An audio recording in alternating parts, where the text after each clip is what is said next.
Olen Torsti Tulenheimo ja toimin Fastems Oy:ssä henkilöstöpäällikkönä.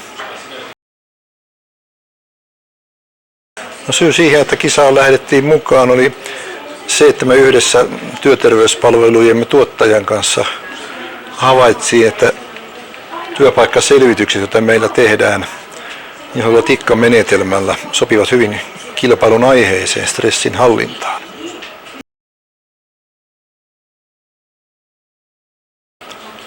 TIKKA-menetelmää ollaan käytetty muutaman vuoden ajana työpaikkaselvityksissä, että se on ikään kuin normaalitoimintaa, ja mukavana lisänä siihen tuli tämä, että saatoimme hyvien käytäntöjen kilpailuun osallistua. Se ei sinällänsä isoa lisätyötä vaatinut, joten HR-osastossa oltiin kyllä tyytyväisiä ja iloisia, että tämmöiseen lähdettiin mukaan.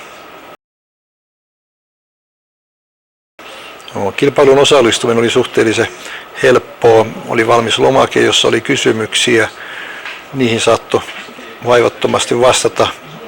Toki pikkusen lisätyötä tuli siitä, että erilaisia tilastoja ja raportteja menneltä ajoilta piti sinne liitteeksi laittaa mukaan, mutta osallistuminen sinällänsä oli suht vaivatonta.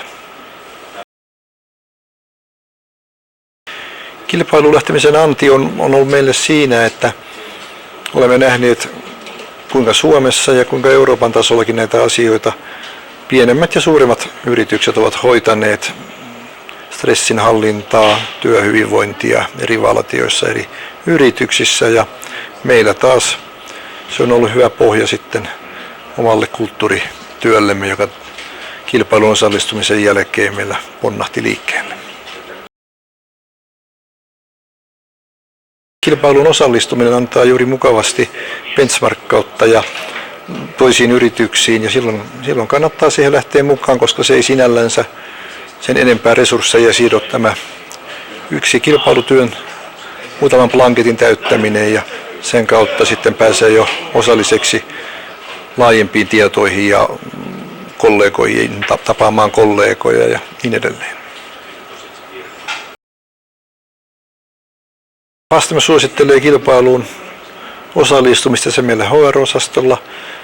On otettu hyvin vastaan. Fastems on päässyt eteenpäin ja julkisuuteen tätä kautta, niin kuin olemme halunneetkin, ja tämä varmasti antaa muillekin yrityksille paljon kokemusta ja uutta tietoa työhyvinvoinnin parantamiseen.